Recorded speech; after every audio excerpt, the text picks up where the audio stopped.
आप सबका स्वागत है बैंक साथी यूट्यूब चैनल पर। आज हम करेंगे डेली करंट अफेयर्स 10 अगस्त का। और हम जो भी पढ़ने वाले हो माइंड मैपिंग से पढ़ेंगे। पहले न्यूज़ में पढ़ते हैं। तो पहले न्यूज़ में आ रहा है कि आरबीआई ने इशू किया है master direction on treatment of wilful defaulter और लार्ज डिफॉल्टर। ये इसके बारे में हम बाद में पढ़ते हैं।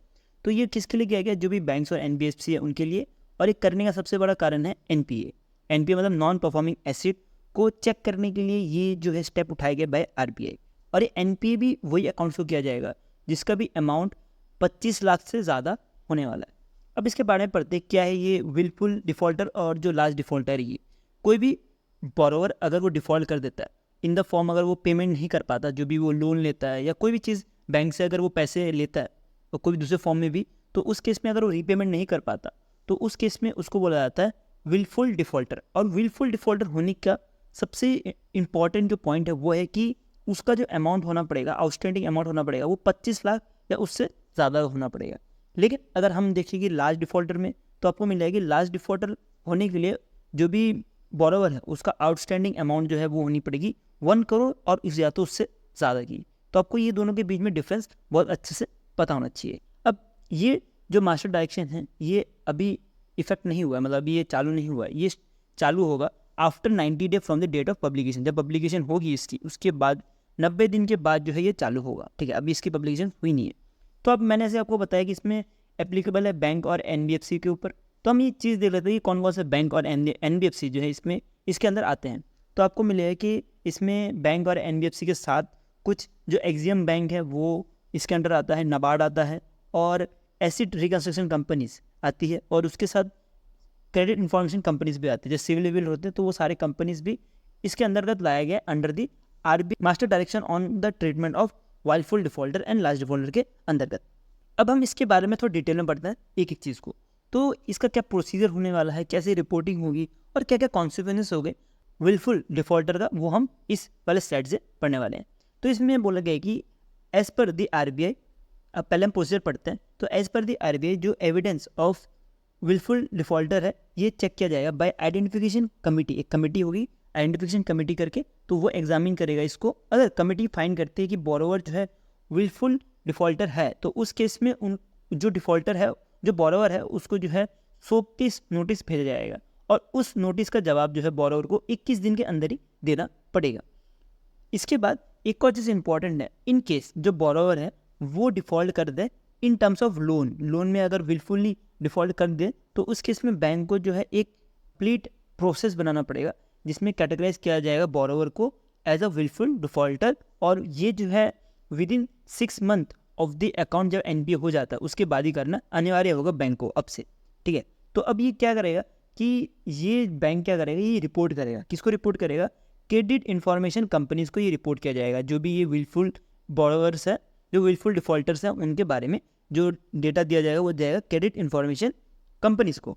इसी के साथ क्या क्या कॉन्सिक्वेंस होंगे इसके बाद वो देखते हैं। तो इसमें बोला गया है कि जो भी लेंडर है, मतलब कि जो बैंक्स हैं, जो लेंडर इसका मतलब जो बैंक्स हैं, उनको रिक्वायर्ड होगी कि फ्रेमवर्क जारी करना non discriminatory board approve policy. और उसके अंतर्गत लिखा जाएगा कि जो डिफ़ॉल्टर है तो फोटोग्राफ क्लासीफाई करना पड़ेगा और उसको जो है पब्लिश करना पड़ेगा अलग से। ठीक है, और इसके बाद पब्लिश करने के बाद जो भी लेंडर है वो जो है एडिशनल क्रेडिट फैसिलिटी नहीं ले पाएगा। जो भी विलफुल डिफ़ॉल्टर है वो एडिशनल क्रेडिट फैसिलिटी नहीं ले पाएगा। और वो कब तक नहीं ले पाएगा?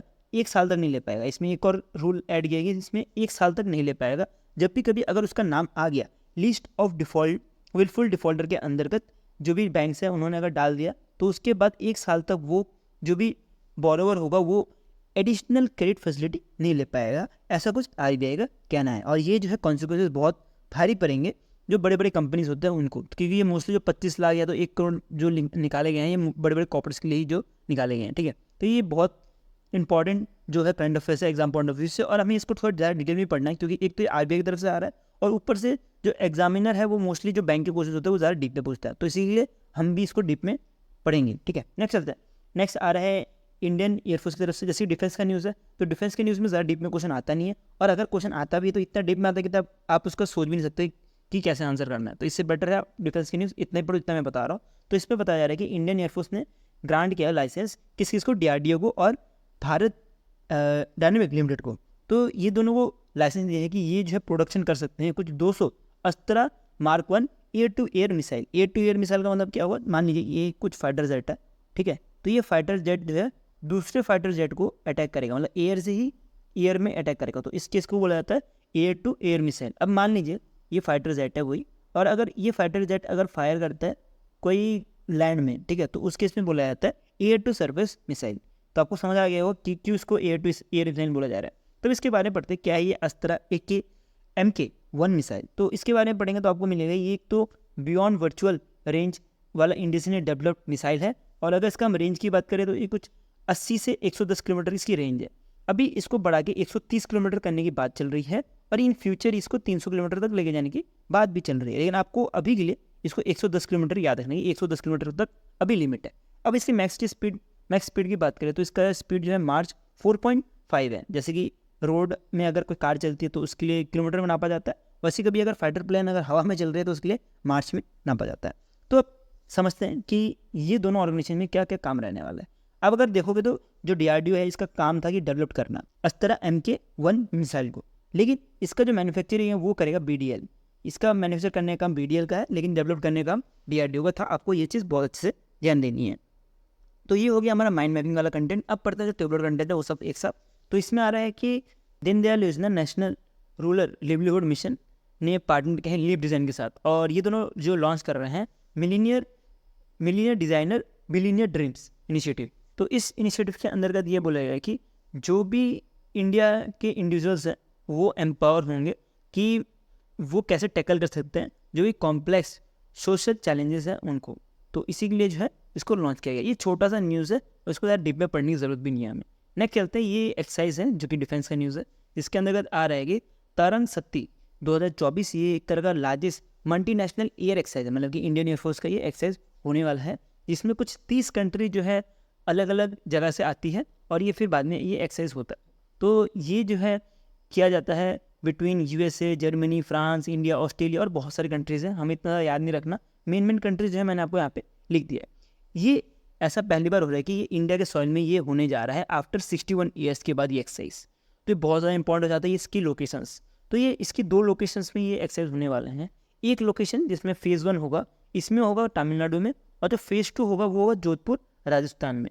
तो जो फेज़ 1 होने वाला है इसमें अगर आप देखोगे तो UK, फ्रांस, जर्मनी और स्पेन जो है पार्टिसिपेट करने वाली है, और रिमेनिंग जो है फेज़ 2 जितने बाकी बच गए 26 कंट्रीज़ वो जो है पार्टिसिपेट करेगी राजस्थान में। तो आपको ये चीज़ बहुत अच्छे से ध्यान रखनी है। अब इंडिया जो है पहली बार जो है इंडिया के सॉइल में जो है ये होने जा रहा है आफ्टर 61 ईयर्स, ठीक है।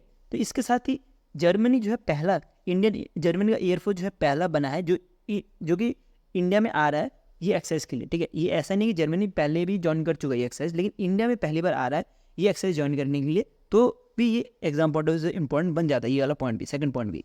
अब थर्ड पॉइंट की बात करें तो थर्ड पॉइंट में देखा जाएगा कि इंडिया की कौन कौन से जो है एयरक्राफ्ट भाग ले रहे हैं, क्योंकि कभी एग्जाम में सीधा जो है एयरक्राफ्ट पूछ लिया जाता है कि कौन कौन से एयरक्राफ्ट जो है भाग लिए हैं इसमें, ठीक है।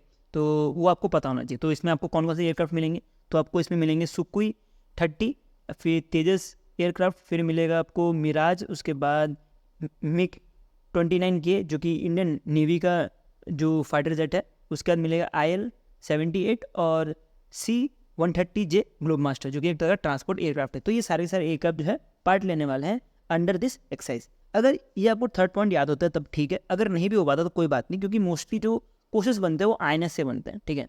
क्योंकि इंडियन नेवी का जो INS रहता है उसमें से क्वेश्चन बनते हैं, और ये इतने सारे फ्लाइट्स आपको मोस्टली याद हो पाता तो बहुत अच्छा है, अगर नहीं हो पा रहा तो कोई बात नहीं, ये चल जाएगा, इतना कोई इशू नहीं है। आपको बस सुखोई याद रखना है, ज़्यादा से ज़्यादा सुखोई याद रखना, तेजस याद रखना है कि तेजस पार्ट ले रहा है, बाकी आप नहीं रखोगे तभी चल जाएगा। नेक्स्ट चलते हैं, नेक्स्ट इंडेक्स एंड रैंकिंग। ये आ रहा है 70 फॉर्चून ग्लोबल 500 इंडेक्स, और ये जो दिया जाता है फॉर्चून की तरफ से दिया जाता है, और ये इंडिया का नहीं sorry America global business magazine है। तो इन्होंने जो है रिलायंस को जो है 86 नंबर पर रखा गया है, और ये इंडिया का जो है टॉप लार्जेस्ट कंपनी है इंडिया में, ठीक है। तो ये पिछली बार 88 था, अब इसका रैंक जो है 86 हो गया है रिलायंस इंडस्ट्री लिमिटेड का। तो अगर हम देखें तो वर्ल्ड में जो सबसे नंबर 1 नंबर पे जो वर्ल्ड का लार्जेस्ट कंपनी है वो मिलेगा आपको वॉलमार्ट, जिसका सबसे ज़्यादा रेवेन्यू है। उसके बाद सेकंड नंबर पे अमेजॉन, थर्ड नंबर पे स्टेट ग्रिड जो कि चाइना का है, और फोर्थ नंबर पे सऊदी अरमको जो कि UAE का है। तो आपको ये टॉप 4 याद रखना है, इससे ज़्यादा आपको कोई ज़्यादा जाने की ज़रूरत नहीं है। उसके बाद हम इंडिया की बात करें तो इंडिया में जो रिलायंस है वो 86 नंबर पे आता है, LIC जो है 95 नंबर पे आता है, फिर Indian oil corporation limited 126 number पे आता है, और SBI जो है वो आता है 178 नंबर। आपको ये नंबर याद रखनी है, SBI वाली और रिलायंस वाली याद रखनी है, ठीक है। आप ये दोनों याद रखो तो बहुत बढ़िया है। इसके साथ आपको LIC जो है वो याद रखनी है। ये 3 के साथ आपको वॉलमार्ट याद रखनी है। ये मैंने आपको 5 बता दिए, 4 बताए हैं, आप ये 4 अच्छे से पढ़ लो, बाकी आप नहीं पढ़ोगे तब भी चल जाएगा। ये ज़्यादा इंपॉर्टेंट है एज़ कम्पेयर टू सारे याद करने से। अच्छा, तो ये आपको अच्छे से याद करनी है। इसी के साथ आपको एक और चीज़ याद करनी है कि ये ऐसा पहली बार हो रहा है कि HDFC इस लिस्ट में आया है, और HDFC की अगर रैंक देखिए तो आपको मिलेगी 306 रैंक है, ठीक है। तो ये भी पहली बार आया, तो इसलिए एग्जाम पॉइंट से इंपॉर्टेंट बन जाता है। नेक्स्ट चलते हैं MU। तो ये आ रहा है नेहरू ग्रुप ऑफ इंस्टीट्यूट ने पार्टनर किया है ग्लोबल एजुकेशन आउटरीच मॉरिशस के साथ, और ये जो है एक तरह का एजुकेशनल कोलैबोरेशन होने वाली है इंडिया और मॉरिशस के बीच में, जो कि किया गया था जब इंडिया और मॉरिशस का ट्रेड कॉन्फ्रेंस हो रहा था 2024 में तब, और ये जो है मॉरिशस में होने जा रहा था। तो ये क्या करेगा, जैसे कि मैंने आपको बताया कि एजुकेशन को जो है बढ़ावा देने का काम करेगा, और इसके लिए जो नेहरू ग्रुप है वो जो भी नेहरू ग्रुप का जो टेक्नोलॉजी है इन एजुकेशन वो मॉरिशस के देने का काम करेगा। तो अब हम इसके बारे में पढ़ते हैं क्या है ये इंडियन मॉरिशस ट्रेड कॉन्फ्रेंस। अगर इसका ऑर्गेनाइजेशन में बात करें कि किसने ऑर्गेनाइज किया है, तो इसको ऑर्गेनाइज किया गया है by Indian economic trade organisation के थ्रू, और ये जो है एसोसिएटेड था with India African trade council के साथ। अब इसका मोटो की बात करें तो इसका मोटो था promoting investment and growth in partnership with Mauritius business houses. तो आपको ये दोनों पॉइंट भी थोड़े से ध्यान रखने। नेक्स्ट चलते हैं क्या क्या कोलैबोरेशंस हुए हैं बैंकों के बीच में या बैंक या इंश्योरेंस के बीच में। तो आपको मिला है कि SBI जनरल इंश्योरेंस ने पार्टनर किया है HCBC इंडिया के साथ, और ये एक तरह का बैंक्रप्सी करने वाले हैं, और ये बैंक्रप्सी जो है कि नॉन लाइफ इंश्योरेंस प्रोडक्ट के लिए होने वाला है। अब नॉन लाइफ इंश्योरेंस प्रोडक्ट जैसे कि हेल्थ इंश्योरेंस हो गया या मोटर इंश्योरेंस हो गया, तो ये सारे आते हैं। तो इसमें क्या करेंगे कि जो भी LIC जनरल इंश्योरेंस है ये बेचा जाएगा HCBC बैंक में। तो ये जो है ऐसा कुछ किया जाएगा जिसके से जो HCBC बैंक है ये भी कुछ कमीशन कमाएगी, और इसमें दोनों का विन टू इंस्टीट्यूशन होता है बैंक का अश्योर में। तो आपको ये चीज़ पता होगी अगर आपने जो भी बैंकिंग अवेयरनेस है वो पढ़ी होगी, और नहीं भी पढ़ेगी तो कोई बात नहीं, ये छोटे मोटे पॉइंट्स हैं मैं आपको थोड़ा बहुत इधर कवर कराते जाऊँगा। नेक्स्ट चलते हैं। नेक्स्ट आ रहा है मिथुल कैपिटल सर्विस लिमिटेड। इन्होंने पार्टनर किया है UK based development financial institute के साथ, और ये जो है एक तरह का लॉन्ग टर्म डेप्ट फंड देने की बात कर रहे हैं जो भी EV पोर्टफोलियो है उनको। तो इसमें जो पार्टनरशिप है, इस पार्टनरशिप में जो एक्सिस बैंक है तो भाग लिया है, कुछ 100 करोड़ रुपए ये देने की बात कर रहे हैं for promotion of the EV in India, और वो भी मिडिल क्लास कंज्यूमर के लिए। नेक्स्ट चलते हैं कोलैबोरेशन। ये आया है कोल इंडिया लिमिटेड और घेल के बीच में। तो कोल इंडिया लिमिटेड और घेल जो है सेटअप करने जा रहे हैं कोल तो सिंथेसाइज नेचुरल गैस, और ये जो है किया जाएगा कहाँ, वेस्ट बंगाल में, ठीक है। ये प्रोजेक्ट जो है वेस्ट बंगाल में किया जाएगा, और इसके अंतर्गत बोला गया है कि ये यूटिलाइज करेंगे कोल गैसिफिकेशन टेक्नोलॉजी को, और उसके बेसिस पे जो है ये प्रोजेक्ट बन पाएगा। अब ये प्रोजेक्ट जो है आपको अगर एग्जैक्ट लोकेशन देखने मिलेगा तो वेस्ट बंगाल में कहाँ मिलेगा, ये Raniganj area of Eastern Coal Field Limited में आपको इसका एग्जैक्ट लोकेशन मिलेगा। और इसका काम यही है कि हमारा इंडिया में जो भी इंपोर्ट है गैस, नेचुरल गैस इंपोर्ट है बहुत ज़्यादा है, उसको कम से कम किया जाए, और इंडिया जो है इंडिजिनियस कंट्री बन by in terms of natural gas, ठीक है। तो इसी वजह से इस प्रोजेक्ट को लॉन्च किया गया है। नेक्स्ट अपॉइंटमेंट पढ़ते हैं।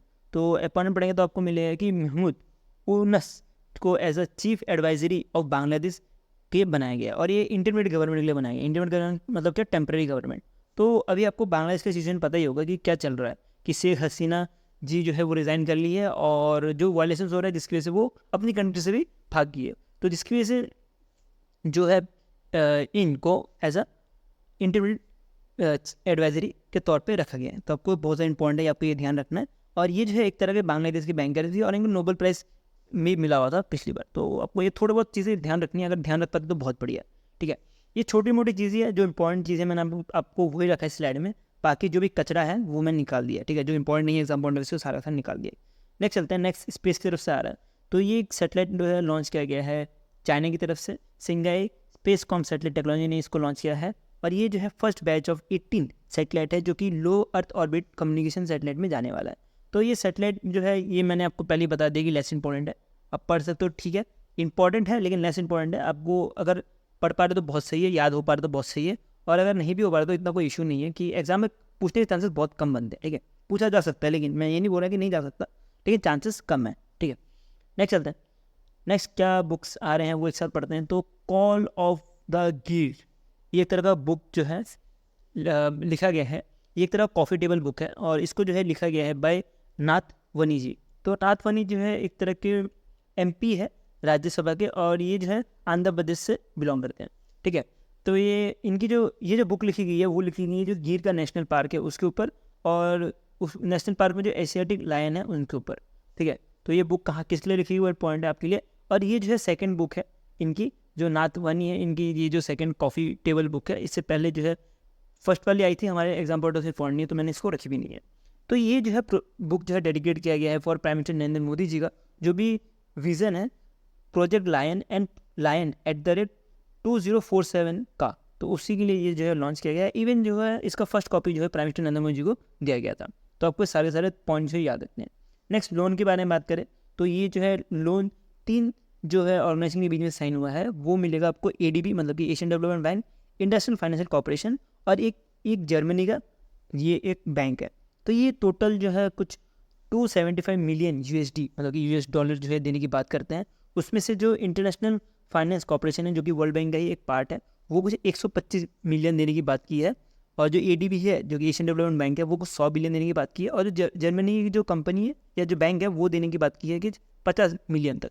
तो ये क्यों दिया जाएगा कि ये दिया जाएगा जो fourth partner energy private limited companies है इसको, और ये रेन्यूएबल पोर्टफोलियो को बढ़ाने के लिए दिया जाएगा। इस कंपनी का जो भी रेन्यूएबल पोर्टफोलियो है ये बढ़ाने दिया जाएगा, और जो ये दिया जाएगा कि ये कंपनी कुछ 3.5 गीगावाट जो अचीव कर पाए इन terms of renewable energy by 2026 तक, मतलब 2026 तक जो है रेन्यूएबल एनर्जी पोर्टफोलियो जो है अचीव कर पाए ये कंपनी, उसी के लिए जो है ये दिया गया है, ठीक है।